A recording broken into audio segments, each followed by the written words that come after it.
गुरुयाचे कथा नामाचा गजर आम्हा संसार काय करी मनोहरीचे दास विभूती भूषणी कापे तया भेने कळिका आस भयलाज आडणे चिंता आस भयलाज आडणे चिंता ऐशी तया सत्ता समर्थाचे मनोहरीचे दास विभूती भूषणी कापे तया भेने कळिका तुका मने करू ऐशियाचा संग तुका मने करू ऐशियाचा संग जेने नोये भंग चिंतनाचा मनोहरीचे दास विभूती भूषणी कापे तया भेने कळिकाळ सेवे लागे सेवक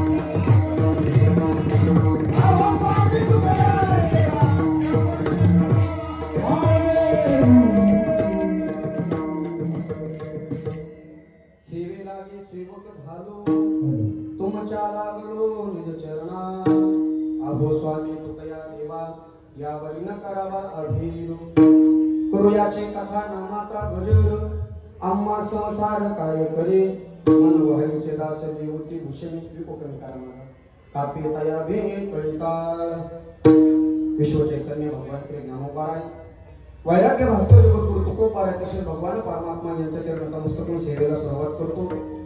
या कीर्तनरूपी सेवेसाठी निवडलेला अभंग जगद्गुरु जगद्वंदनीय श्री संत श्रेष्ठ वैराग्याचे मूर्तिमंत पुतळे अखिल विश्वाचे परमार्थपरायण संत हृदय सम्राट जगद्गुरु श्री तुकोबा यांचा चार चरणाचा मृत्यू लोकातील समस्या मनुष्य जातीचं दुःख कष्ट कमी करण्यासाठी साधा सोपा उपाय आणि मार्ग सांगणारा असा अभंग आहे।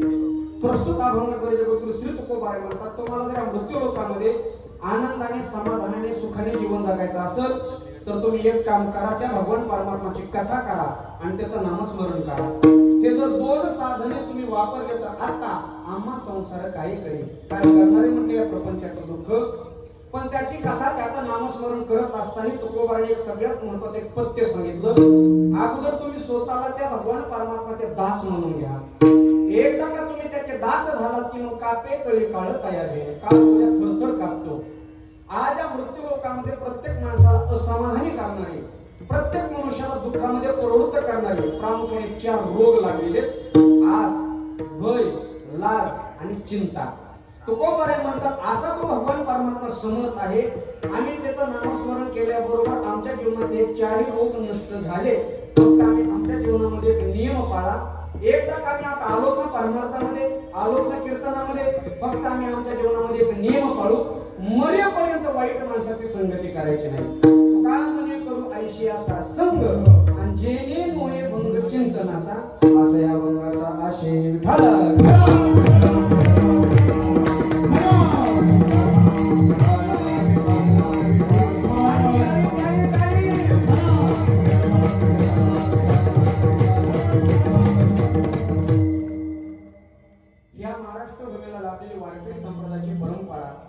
आणि या परंपरेला अनुसरून हा चालत आलेला विराट आणि भव्य दिव्य स्वरूपातील देवना हा कीर्तन महोत्सव गेले अनेक वर्षापासून हा कार्यक्रम चालू आहे। जवळजवळ 22 वर्ष झाली या कार्यक्रमाला। बरोबर आहे का नाही?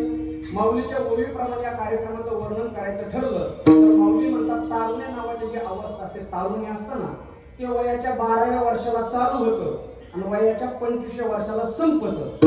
म्हणून जुन्या काळामध्ये 25च्या अगोदर लग्न करत होते पुढे तारुण्य राहत नाही महाराज। आपल्या सत्याचं वय आहे 22 वर्षाचं म्हणजे थोडक्यामध्ये आपला सत्ता हा तारुण्याच्या मुसमुसीमध्ये आलेला नारायण सत्ता आहे। माऊली म्हणतात का लावण्याची नव्हारी प्रगट जैसे आगळे अंगण अंगी प्रथम रे सकाळी। अगदी हा विराट आणि देखणी स्वरूपातील चालत आलेला हा राष्ट्रीय कीर्तन महोत्सव आपल्या पंचक्रोशीचं वैभव आदरणीय ज्यांच्या माध्यमातून या कार्यक्रमामध्ये आपल्याला पाहायला भेटतात. एक या त्या ठिकाणी त्यांची राजकीय एक शक्ती आहे आणि वारकरी संप्रदायाची भक्ती आहे. हा जरी राष्ट्रीय कीर्तन महोत्सव असला तरी मी याला एक दुसरं नाव देतो, भक्ती शक्ती संगम. या ठिकाणी दोन शक्ती एकत्रित येतात. राजकीय शक्तीच्या ठिकाणी पारमार्थिक क्षेत्री एकत्रित येणं फार दुर्लभ गोष्ट आहे महाराज. आदरणीय विद्यमान आमदार असणारे माननीय श्री किसनराव कथोरे यांच्या या संयोजनातून आणि त्याचप्रमाणे आमदार साहेबांवरती प्रेम करणारे त्यांचे सर्व आप्तेष्ट मित्र मंडळी, राजकीय क्षेत्रातील, धार्मिक क्षेत्रातील, सामाजिक क्षेत्रातील सर्व वारकरी मंडळी यांच्या वतीने हा अत्यंत विराट आणि देखणा हा कीर्तन महोत्सव आहे. आणि आज या कार्यक्रमाची तिसऱ्या दिवसात कीर्तन रूपे सेवा हॅलो कोण म्हणते का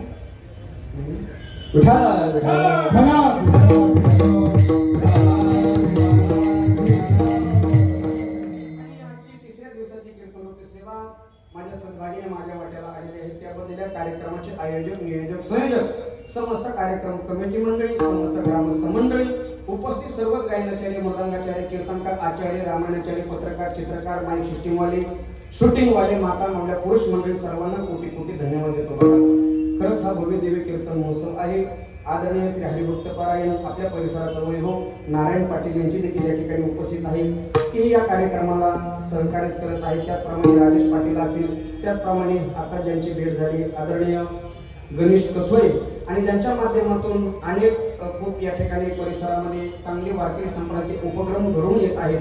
आदरणीय श्री हरिभक्त पारायण आपल्या परिसराचा वैभव मोहन महाराज शिंदे ही सर्वच कार्यक्रम कमिटी मंडळी आहेत. व्यासपीठावरचा एक न एक चेहरा माझ्या परिचयात आहे बघा. कारण या परिसरामध्ये अनेक कीर्तन झालेले, याही कार्यक्रमामध्ये कीर्तन झालेलं आहे. उपस्थित सर्वच गायनाचार्य, मृदंगाचार्य सर्वांना कोटी कोटी धन्यवाद देतो, ज्यांनी या ठिकाणी सुंदर असे चाल गायलेले आहे. आमच्या बीड जिल्ह्याचं वैभव आदरणीय श्री हरिभक्त पारायण संगीत अलंकार श्री हरिभक्त पारायण भागवत महाराज पाटील नरवडे हे देखील महाराज उपस्थित आहेत. महाराजांना सुद्धा कोटी कोटी धन्यवाद देतो. त्यांना तोला मोलाच्या त्यांनी पाठीमागे सहकार्य केलं. उमेश महाराज, रुपेश महाराज देखील या ठिकाणी आलेले आहेत. महाराजांना सुद्धा कोटी कोटी धन्यवाद देतो. इंद्रोपती मृदंगम गेले सुकुमारा कीर्तन येते कुमारा. मी नेहमी सांगत असतो बरं का, चाल गाणारे कसे असे तरी चाल शेवटला किती मात्र्या सोडवायची ही मृदंग वादकाच्या हातामध्ये असतात. दोन्ही मृदंग वादक माझे जिवलग मित्र आदरणीय श्री हरिभक्त पारायण अजय महाराज आणि आदरणीय श्री हरिभक्त पारायण वैभव महाराज या सर्वच व्यासपीठावरती गुणीजन मंडळीसाठी एकदा जोरदार टाळ्या वाजवा. 22 वर्षाचा अखंड हरिनाम सप्ताह आहे आणि विराट आणि भव्यदिव्य स्वरूपातील अखंड हरिनाम सप्ताह आहे. आम्ही महाराष्ट्रभर फिरतो महाराज, एक जवळच आहे म्हणून बोलतो. अनेक तालुक्याला, अनेक जिल्ह्याला फिरत असताना त्या स्थानिक आमदारांना माहितही नसतं आपला सप्ताह कधी झाला कधी नाही. अशा अनेक घटना आपल्या महाराष्ट्रामध्ये आहेत. पण आदरणीय कथोरे साहेबांचं कौतुक करावं. मी वयाने लहान आहे पण संप्रदायाच्या दृष्टीने कौतुक करावं तेवढं कमी आहे बघा. 22 वर्षाची परंपरा आणि विशेष जगद्गुरु तुकोबारा सुद्धा वर्णन करतात ना, अशी माणसं सारखं जन्म घेत नाहीत महाराज. भगवद्गीता सांगते मनुष्यानां सहस्रेषु कश्चित् वेतते सिद्धये यततामपि सिद्धानां कश्चिन् मां व्यक्ती तत्त्वतः. आस्तीच्या महापुरी रिगतातील कोटीवरी प्राप्तीच्या पहिलं तरी विपाईला एखादाच मनुष्य राजकारणी असतो आणि परमार्थाचाही असतो. असा एखादाच मनुष्य कधीतरी जन्म घेत असतो. असे असणारे आपले लोकप्रिय आमदार असणारे आदरणीय श्री किसन कथोरे साहेब यांच्या माध्यमातून हा कीर्तन महोत्सव मोठ्या थाटामाटामध्ये साजरा होतच आहे. जगद्गुरु तुकोबाराच्या भाषेमध्ये बोलायचं ठरलं, कोणाची स्तुती करायची गरज नाही, पण वस्तुस्थिती सांगायला काय हरकत तर नाही ना. तुकोबारे म्हणतात ऐका, दातृत्व नावाची जी शक्ती आहे ना ती सामान्य माणसाला तुकोबाराने दिलेली नाही बरं का. तो स्वर्णदान करतो तो सामान्य दातृत्व आहे. जो भूमिदान करतो त्याला सुद्धा सामान्य यादीमध्ये वारकरी संप्रदायामध्ये लेख केला आहे. पण ऐका, तुकोबारे म्हणतात करोनी स्मरण करवी आणि का आणि तो या झाला दाता नाव जगी तुका म्हणे आयुष्य परोपकारी आणि तयाच्या पायी डुई माझी. ही माझी भाषा नाही. तुकोबारे म्हणतात जो स्वतःही नामस्मरण करतो, 4-5 जणांना घेऊन नामस्मरण करतो, जो स्वतःही अखंड हरिनाम सप्ताह करतो आणि परिसरातील श्रोत्यांनाही या सप्त्याला बोलवतो. तुकोबारे म्हणतात आशाच्या पायावरती मी नतमस्तक होतो आणि मला वाटतं या तुकोबाराच्या यादीमध्ये नक्कीच आमदार साहेब बसतात. नक्कीच ना महाराज. एवढा मोठा अखंड हरिनाम सप्ताह करायचा हे आपल्यासाठी पर्वणी विशेष. आपल्याला हे ज्ञान ऐकायला, नामस्मरण गाळायला काहीतरी भाग्य लागतं ना. असं त्यांच्या माध्यमातून अखंड हरिनाम सप्ताह आहे. मी सुरुवातीलाच बोलून गेलो की अशी माणसं कधीतरी जन्म घेत असतात. पवित्र ते कुळ पावन तो देश आणि जे ते हरीचे दास जन्म कतोरे साहेबांचा जन्म सर्वांना माहिती आहे 1955 साली झाला. मी सांगायची गरज नाही, आपण या परिसरात जे आहेत जन्मल्यापासून ते आतापर्यंत दोन्ही क्षेत्राची आवड आहे. बरोबर आहे की नाही? प्रथमतः 1978 ते 1992 या काळामध्ये प्रथमतः 10 वर्ष मला वाटतं या परिसराचे पहिलेच एकमेव असं व्यक्तिमत्व सांगितलं 10 वर्ष एका गावचे सरपंच राहिले. सरपंच पदापासून ते आमदारापर्यंत म्हणजे विधानसभेच्या सदस्यतेपर्यंत सर्वांच्या लोकप्रियतेचा आणि सर्वांच्या हृदयाला त्यांनी ठाव घेतला असे आपले लोकप्रिय आमदार आहेत. मला वाटतं या वर्षी जे आहेत ना ते 25 वर्ष झाले आहे का नाही? 5वी निवडणूक आहे का नाही? 25 वर्षापासून दोन्ही समाजाची एक धार्मिक क्षेत्रातील, राजकीय क्षेत्रातील आणि सामाजिक क्षेत्रातील अशी या ठिकाणी सेवा आहे. प्रत्येक माणसाचं वैशिष्ट्य 3 गोष्टीवर अवलंबून असतं. लक्ष देणं आहे का? त्या माणसाचा आर्थिक विकास कसा आहे, त्या माणसाचा भौतिक विकास कसा आहे आणि त्या माणसाचा आध्यात्मिक विकास कसा आहे. हे तिन्ही विकास जर पाहिजे असेल तर एकच नेतृत्व ते म्हणजे लोकप्रिय आमदार श्री किसन कतोरे साहेब. नुसता धार्मिक क्षेत्रात नाही, नुसता राजकारणी क्षेत्रात नाही, तर पारमार्थिक क्षेत्राबरोबर सगळ्या क्षेत्रामध्ये त्यांनी नाव केलं. असे असणारे कतोरे साहेब यांच्या संयोजनातून आकारणारी नाम सत्ता आहे. आणि जगद्गुरु तुकोबाराच्या भाषेमध्ये माने पाचारितानु हे आराम कर आणि आयुष्याची लोक प्रीतीसाठी. जे लोक पैशाने येत नाहीत, जे लोक मानाने येत नाहीत, ते लोक प्रेमापोटी येत असतात बरं का. आणि सगळीच कतोरे साहेबांच्या प्रेमाची पोच पावती हा सर्व समाज आहे बरं का. त्यांच्या वतीने मी तुम्हा सर्वांना कोटी कोटी धन्यवाद देतो.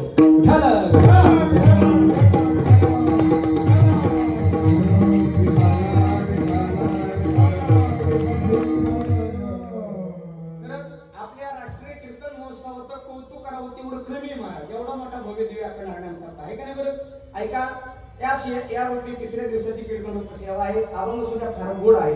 जगद्गुरु श्री तुकोबाराचा अभंग 4 चरणाचा अभंग आहे. प्रस्तुत अभंगावर जगद्गुरु श्री तुकोबार या मृत्यू लोकातील समस्त मनुष्य जातीला समाधानाचा मार्ग सांगत आहे. आज या मृत्यू लोकांमध्ये प्रत्येकाला जीवन जगायचं आहे ते आनंदाने, समाधानाने, सुखाने. आपल्या प्रत्येकाला दुःखामध्ये कोणालाही नको आहे. पण तुकोबार म्हणतात तुम्हाला जर मृत्यू लोकांमध्ये समाधानाने जीवन जगायचं असेल तर तुम्ही एक काम करा, तुम्ही त्या भगवान परमात्माची कथा करा आणि त्याचं नामस्मरण करा. हे जर 2 तुम्ही साधने वापरले तर आता आम्हा संसार काही करेल. काय करणारे म्हणजे मृत्यू लोकांचं दुःख का? हे 2 साधने आहेत. पहिलं साधन आहे कथा आणि दुसरं साधन आहे नामस्मरण. सर्व व्यासपीठावरचे मंडळी आहेत, तुम्हाला एक साधारण प्रश्न विचारतो ऐका बरं का. आज या मृत्यू लोकांमध्ये समाधानाने जीवन जगण्यासाठी पैसा महत्वाचा आहे का आनंद महत्वाचा आहे? बोला बरं. आनंद महत्वाचा आहे का नाही? पैसा तर कुठेही कमवता येतो. आपल्या भारत देशामध्ये महाराष्ट्र भूमीमध्ये जे आत्महत्या नावाचे प्रकरण घडतात ना आपल्या भागामध्ये समजतात महाराज. मनुष्य वैफल्यग्रस्त झाल्याच्या नंतर संसारामध्ये विफल झाला, आगतिक झाला, घसरला की तो मनुष्य आत्महत्या करायला प्रवृत्त होतो.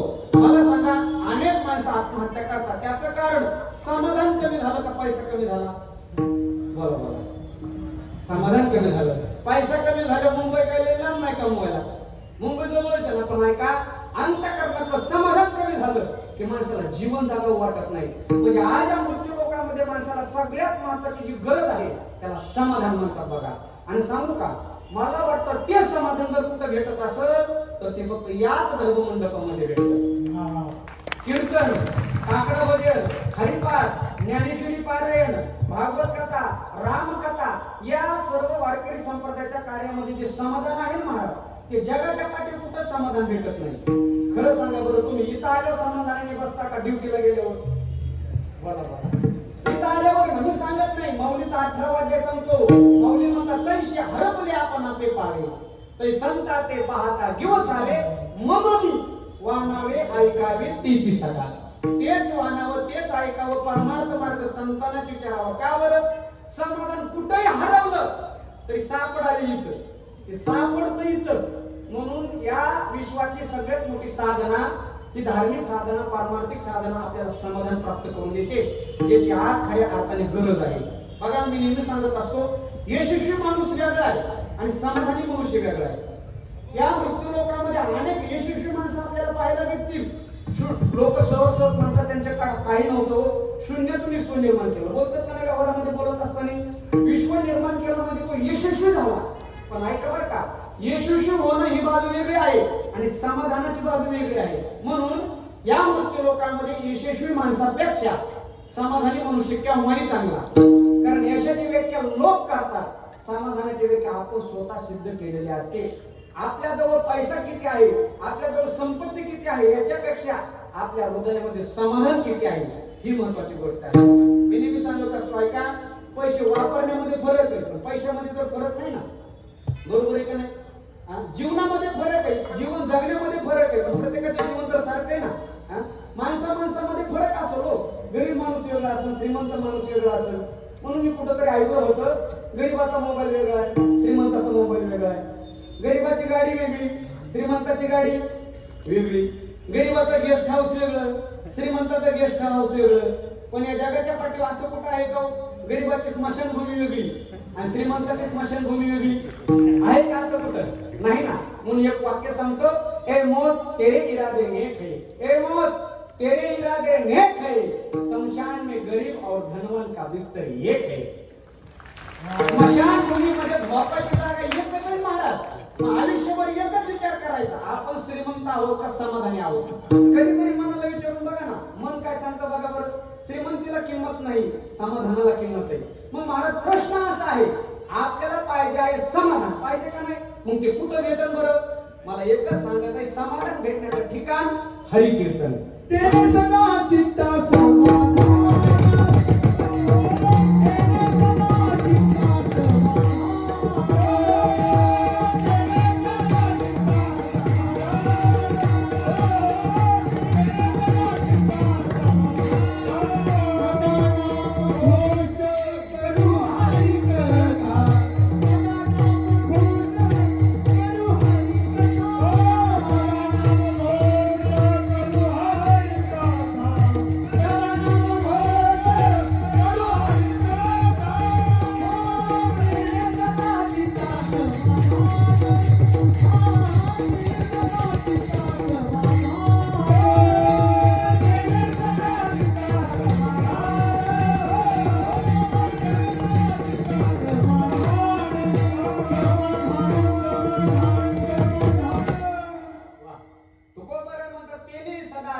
समाधान कुठं? बँकेमध्ये. असं म्हणजे का? तेने सदा चित्ता समाधान कुठं? ड्युटी मध्ये. नाही ना महाराज. दोन साधन, सदा नाम घोष करू हरी कथा. हरी कथा आणि नाम घोष केलं की अंतःकरणाला समाधान प्राप्त होतं, त्याची आज गरज आहे. मी एकच सांगतोय, धार्मिक क्षेत्र सोडलं की समाधान नाही. आपण ज्या मृत्यू लोकांमध्ये प्रपंचामध्ये समाधान शोधणं म्हणजे समुद्रामध्ये पडलेली सुई शोधण्यासारखे. समुद्रामध्ये सुई पडली दादा समुद्रामध्ये आणि पट्टीचा पाहुणारा आला, ते मला थांबा मी सुई शोधून काढतो. कुठली? मरतील ना, ते समुद्र आहे ना. तसं या मृत्यू लोकांमध्ये प्रपंचामध्ये समाधान शोधणं म्हणजे सुई शोधण्यासारखे. मी सांगत नाही तुम्हाला, 3 पद्धतीने पटवून देतो ना. अभंगाच्या पहिले चरण लक्ष नाही का? या मृत्यू लोकांचं वर्णन करत असताना साधू संतांनी एकच वाक्य वापरलं, मृत्यू लोक केवळ आणि केवळ दुःखाची भानगड आहे. प्रमाण सगळ्याला पाठ आहे, दुःख बांधवडी आहे हा संसार. प्रमाण सगळ्याला पाठ आहे, आपण रोज म्हणतो. या मृत्यू लोकातून उत्पन्न केवळ आणि केवळ दुःखाचं आहे. प्रमाणाने सिद्ध झाले. इथं काय दुःख आहे. पण काही माणसाला प्रमाण पटत नाही म्हणून त्याला अनुमान प्रमाण सांगावं लागतं. आणि अनुमान प्रमाणाचा शास्त्राचा सोपा सिद्धांत आहे, यत्र यत्र ध्रुम तत्र तत्र वन्नी. जिथं जिथं धूर निघायलाय तिथे तिथं काय लागला बाबा? आग लागला. जाळ लागल्याशिवाय धूर निघतो का? अनुमान प्रमाण. ज्या अर्थी माणूस झुलत चालायला अनुमान प्रमाण, त्या अर्थी तो खाली पटून आलाय का? तो काय कुठून गादा वाटून आला? तो एक तर घेऊन आला नाही तर पिऊन आलाय. अनुमान प्रमाण. यत्र यत्र ध्रुम तत्र तत्र वन्नी. जिथं जिथं धूर निघाला तिथं तिथं 100% जाळ लागलाय. त्याच अर्थी ज्या त्या मृत्यू लोकातील लोक कणतात, कुततात, वरडतात. आता कसं होईल म्हणतात, मुलाचं लग्न व्हायना, मुलीचं लग्न व्हायना, मुलाचं लग्न झालं, मुलाला मुलगा व्हायना. अनेक कटकटीत महाराज आपल्या मागं. त्या अर्थी आपण सुखामध्ये का दुःखामध्ये खरं बोला बरं का, तुम्हाला साठवायची शपथ आहे. कशात आपण दुःखामध्ये पण महाराज प्रमाणाने सिद्ध झालंय तर दुःखच आहे. अनुमान प्रमाणे सिद्ध काय झालंय तर दुःखच आहे. चला पुढं. त्याला या 2 गोष्टी पटत नसतात, त्याला शास्त्रामध्ये युक्तिवाद सांगितलं बरं का. आणि युक्तिवादाचा सगळ्यात सोपा सिद्धांत सांगितला, जरा मोठ्याचा संसार निहाळायचा आणि त्याच्या संसाराचं फळ बघायचं. फळ शेवटला काय भेटलं. मोठ्याचा म्हणजे मृत्यू लोकांचा, सामान्य माणसाचा नाही. या विश्वातला सगळ्यात मोठा एकच रामप्रभू. रामप्रभूच्या प्रपंचाचं निहाळायचं आणि देवाला काय भेटलं बघायचं. ऐका, भगवान प्रभू रामचंद्राचा जन्म झाला दशरथ राजाच्या पोटी आणि देवाला वाटलं काय लोक लबड बोलतेत, इथं दुःख नावाची गोष्टच नाही. आता राजाच्या पोटी जन्म घेतलं, कशाचं दुःख. देवाला म्हणलं थोडा दमदर. भगवान प्रभू रामचंद्राचं थाटामाटामध्ये लग्न झालं सीतामाते बरोबर. झालं का नाही. आवाज येतो व्यवस्थित. थाटामाटामध्ये लग्न झालं सीतामाते बरोबर आणि भगवान प्रभू रामचंद्राच्या लग्नाचा थाट, ते वैभव, दुःख विसरूनच गेलं महाराज. बहुतेक लग्नातच सगळे दुःख विसरून जातात, बरोबर आहे का नाही. पण लग्न अशी जखम आहे महाराज की त्याच्यासाठी आजच्या दिवशी हळद लावावं लागते. मला एकदम मला लग्नाच्या आधी हळद का, ती सगळ्यात मोठी जखम आहे म्हणलं. लग्नामध्ये सगळं दुःख विसरून जातात माणसं. लग्नामध्ये मोबाईल अशी फुल रेंज असते बाबा, 5 काड्या फुल. लग्न झालं 1 वर्ष झालं की 1 काडी उतरती, 2 वर्ष झाले की 2 काड्या उतरतात, 3च काड्या राहतात. 2 लेकरं झाले की 3री काडी उतरती. आणि एकदा का बायको आलं तुरे वाली घेतो, मोबाईल स्विच होतोय. प्रपंच अवघड गोष्ट आहे हो. काल मी आळंदीला गेलो होतो भागवत महाराज. आळंदीमध्ये माझा एक मित्र भेटल्यानंतर म्हणलं, इंद्रजीत मला दवाखान्यात तरी घेऊन चल. मी म्हणलं काय झालंय. मला माझे पुढचे 2 दात पडले. मी म्हणलं कशाने पडले. मला सांगायचं हरकत नाही. मला जोपर्यंत सांगत नाही तोपर्यंत दवाखान्यात येत नाही. ते मला सांगतो पण कुणाला सांगू नको. मी म्हणलं असं मला फक्त कीर्तनातच सांगता येते. मी म्हणलं खरं सांग दात कशाने पडले. ते मला खरं सांगू का, सांग ना म्हणलं. मला बायकोने भाकर कडक केली होती. मी म्हणलं येडायच काय रे तू, मर्दासारखा मर्दच म्हणलं. बायकोला म्हणायचं भाकर कडक आहे, अजिबात खात नाही. ते म्हणला खात नाही म्हणलं होतो म्हणून तर पडले.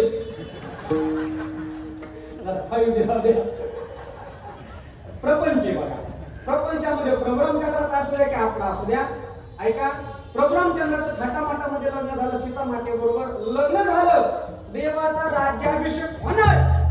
तेवढ्या देवाला कुठं जावं लागलं, वनवासाला. आता तुमच्या भाषेमध्ये विचारतो, वनवासाला जाणं सुख आहे का दुःख आहे. दुःख आहे. म्हणजे देवाला सुद्धा काय भेटलं तिथं, दुःख. 14 वर्षाचा वनवास भेटला. 14 वर्षाचे 13 वर्ष पूर्ण झाले, 1च वर्ष राहिलं. राहिलेले 1 वर्षाचे 6 महिने पूर्ण झाले, 7 महिने राहिले. आणि राहिलेल्या 6 महिन्यामध्ये कोणीतरी रावण नावाचा बाबा आला, देवाची पत्नी सीता मातेचं अपहरण करून घेऊन गेला. म्हणजे आपल्या ग्रामीण भाषेमध्ये देवाची बायको पळवून नेली. बायको नेणं सुख आहे का दुःख आहे. अनुभव कोणाला नाही, अनुमान प्रमाण. बोला कसं आहे, दुःख आहे ना. म्हणजे तिथं सुद्धा देवाच्या वाटेला काय आलं, दुःख आलं. व्यावंत, सुग्रीव, हनुमंत यांच्या मदतीने रावणाचा नाश केला, सीतामातेला परत आणलं. देवाने परत वन्स मोर ट्राय अगेन परत प्रपंच करायला सुरुवात केली. पण ऐका बरं का, लगेच कुणीतरी अयोध्येमध्ये काडी टाकणार. काड्या टाकणारे माणसं अगोदर होता गाड्या. म्हणून मी नेहमी सांगत असतो, तुम्हाला जर खरंच आनंदाने जीवन जगायचं असेल तर काड्या करणाऱ्याच्या नाड्या वळका आणि गोत्यात आणणारे पोत्यात घालून आणा. लगेच अयोध्येमध्ये काडी टाकली महाराज. मला नाही का रामप्रभू काय 6 महिने सीता वनवासात राहिली, परत नांदवायला लागला. खरं सांगा, सीतेला परत कुठं जावं लागलं. बोला तुम्ही रामा नाही कुठं जावं लागलं, वनवासालाच का. याचं नाव मृत्यू लोक आहे, तो देवाने करू द्या नाहीतर आपण करू द्या. इथून उत्पन्न केवळ आणि केवळ दुःखाचं आहे. आणि आपल्याला काय पाहिजे, पहिलं विसरलीच काय, समाधान. इथून उत्पन्न. तुम्हाला रोगर माहिती का, रोगर भाजीत काढून खातात ते. शेतकरी वर्ग कमी इकडे म्हणून विचारलं. ऐका, रोगर अशी वस्तू आहे की सोन्याच्या ग्लास मध्ये ठेवून केलं का डुबले होतात का. एक शाळा नाही म्हणलं महाराज, रोगरची माणसं मरते का खरे, पण सोन्याच्या ग्लास मध्ये घेऊन केलं वाचत येते असं नाही का. ते रोगर आहे, ते कशात घेऊन केलं तरी परिणाम येतात, मृत्यू. तसंच आहे आपला प्रपंच. इतर गावात करा, तालुक्याला करा, जिल्ह्याला करा, नाहीतर दिल्लीला करा. इथून उत्पन्न केवळ आणि केवळ दुःखाचं आहे. आपल्याला काय पाहिजे, पहिली नका बरं का, समाधान. मग साधक तुकोबाराकडे गेला, महाराज कोणाचं 60 वय झालंय, कोणाचं 70 झालंय, कोणाचं 80 झालंय, कुणीचं नेमकं सुरुवात झाली प्रपंचाची. महाराज कंटाळलो पडे या प्रपंचाला, आता राहिलेला विषय आम्हाला आनंदाने आणि समाधानाने जीवन जगायचंय, काही करून एखादा उपाय सांगा, मार्ग सांगा. तुकोबारे म्हणतात, ऐका, प्रपंच सोडू नका. तुकोबाराने गाठ्यामध्ये कुठं सांगितलं बरं का, प्रपंच सोडून द्या, प्रपंच सोडू नका, पण तोच प्रपंच जर तुम्हाला आनंदाने करायचा असेल तर त्याची कथा करा आणि त्याचं नामस्मरण करा. अभंगातून पहिलं करूयाची कथा,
नामस्मरण करा.